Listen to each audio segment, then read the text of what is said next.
Hello and welcome to lesson 3 of the RainCap members area, the ultimate checklist. Now you might be wondering, how does this differ from the previous session, the previous lesson, where we gave you a survey of checkbox type answers? And that really is the difference. The readiness assessment from the last lesson was a collection of literal checkboxes. Have you done X, Y, and Z to be ready to reach out for funding?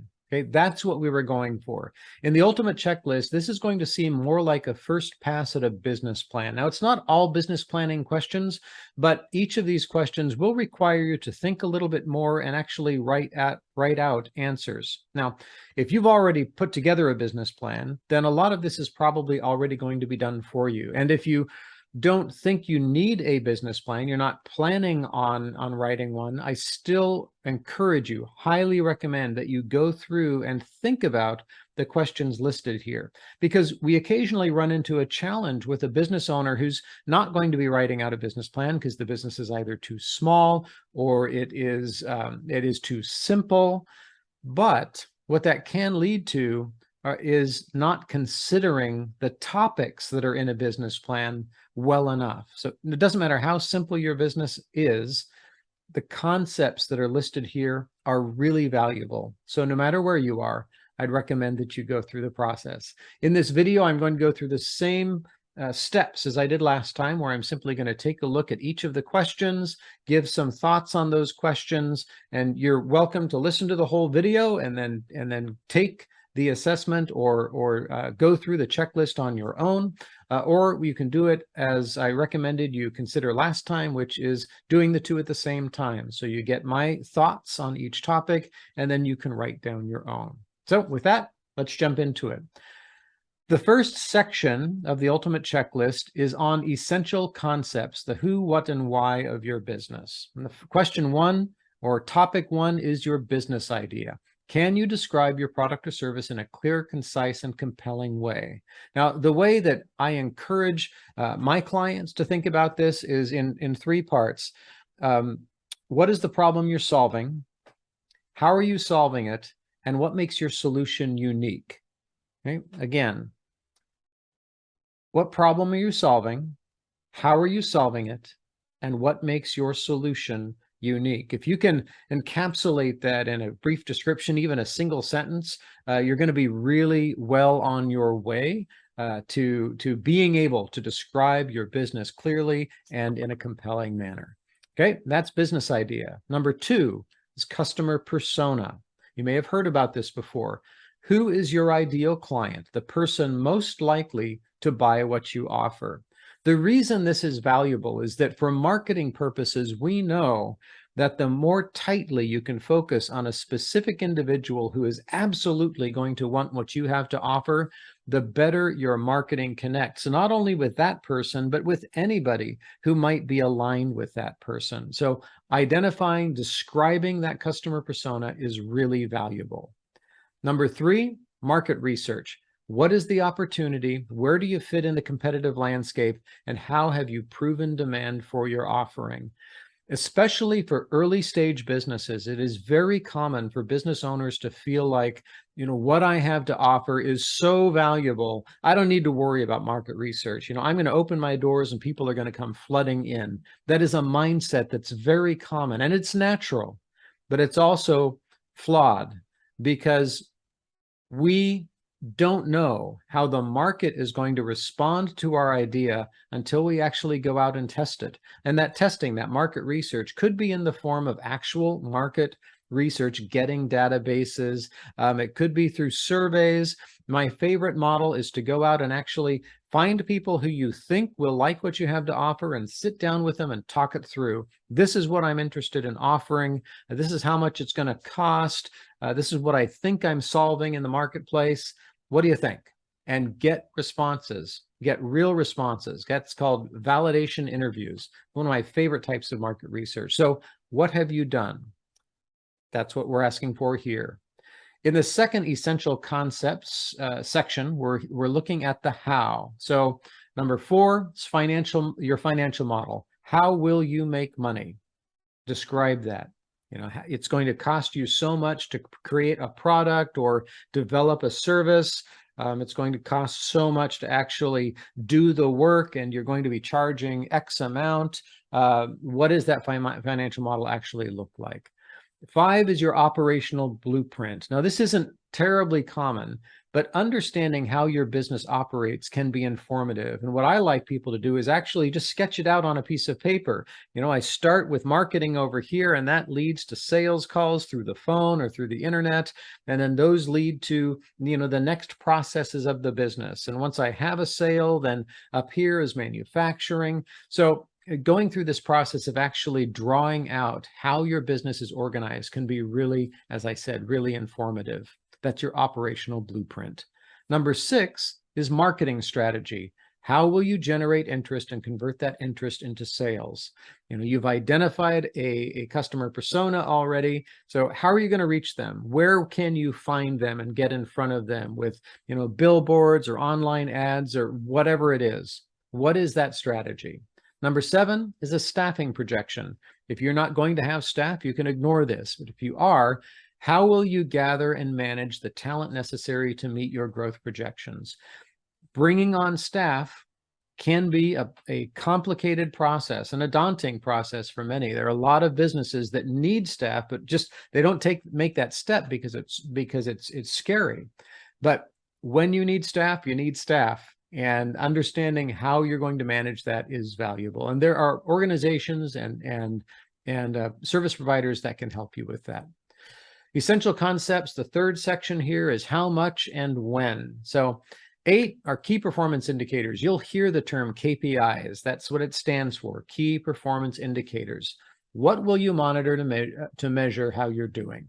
So what are those indicators? Is it just, sales dollars week by week? Typically it is going to include sales, but what are you going to rely on to help you understand whether or not your business is moving in the direction that you want it to? You can choose any metrics that make sense to you, but what are they? You have to make the choice. And then the next one are financial projections. By when do you plan to accomplish what in terms of dollars?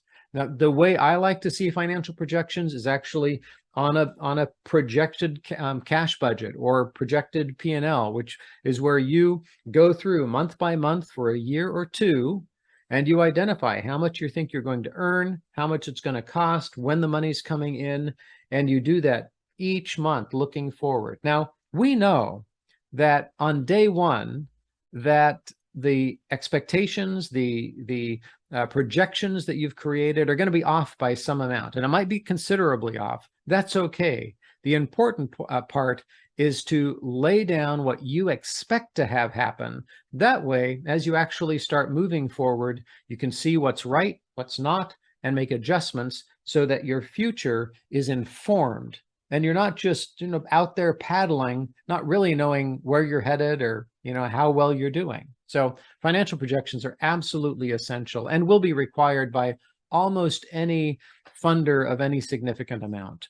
The other projections are number 10, by when do you plan to accomplish what in other things? So these are milestones. Maybe you have particular activities that you want to accomplish, things you want to get done that aren't financial in nature, but establishing a website or a secondary website or creating a new product, getting that first product sold, whatever those other projections are, list them. Those milestones are incredibly important.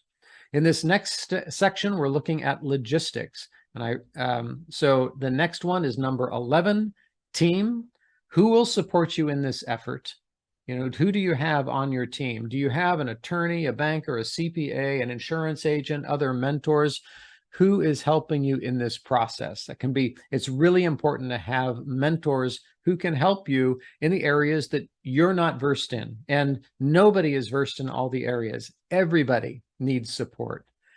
Number 12 is legal formation. Have you taken care of the basics? We actually had a section of this in the readiness assessment. Have you established your LLC or your corporation? Have you got your business insurance? If you have IP that needs to be protected, this is like patents and copyrights, trademarks. Have you done that work?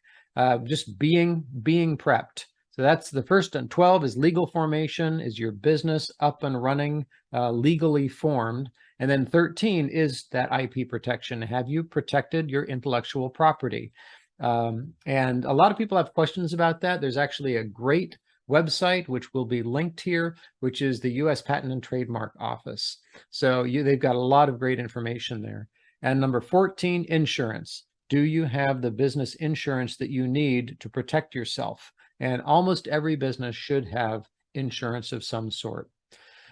The next section is the ask. So what is your list of needs? What do you need to assemble in order for your business to run as you have planned? So that is the need, right?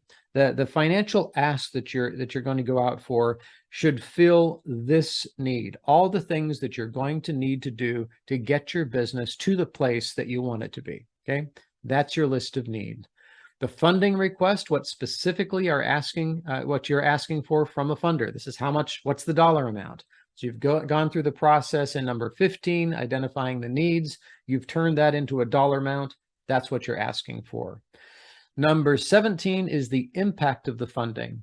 Funders want to know not only, what it is they're actually doing for you, but what the result is going to be. So what do you expect these funds, if they're received, to do for you as a business? Where does that put you in your plans? Does it allow for significantly more revenue generation? Does it create efficiencies over here? Whatever that impact is really important for the funders to see. And then the last one, if pursuing crowdfunding, this specifically applies to you. Number 18, who is your crowd? Okay. Who can you count on to support you with a crowdfunding effort?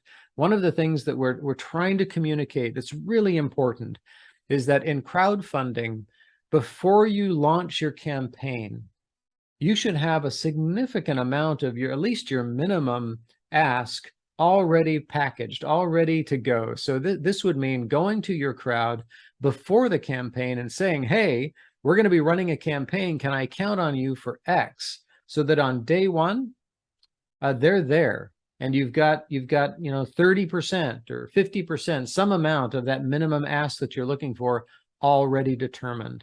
If you launch the campaign and then you go out trying to activate your crowd, it can be much more difficult.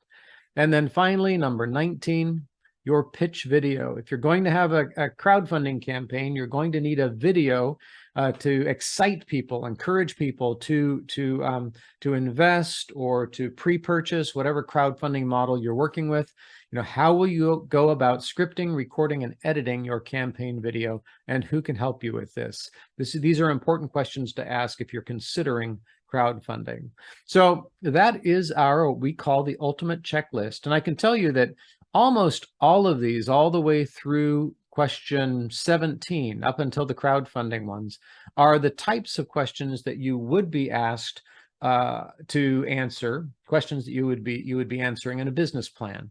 So again, whether or not you are planning to formulate a full business plan, at least go through these and consider them. If you do write them out, you actually write them out in the document offered up here, you're going to have a great first pass for a business plan that you are planning to put together in the future. This can go a long way toward helping you down that process. So again, as always, if you have any questions, reach out to us. We are happy to answer them. And I will see you at the next lesson soon. Cheers.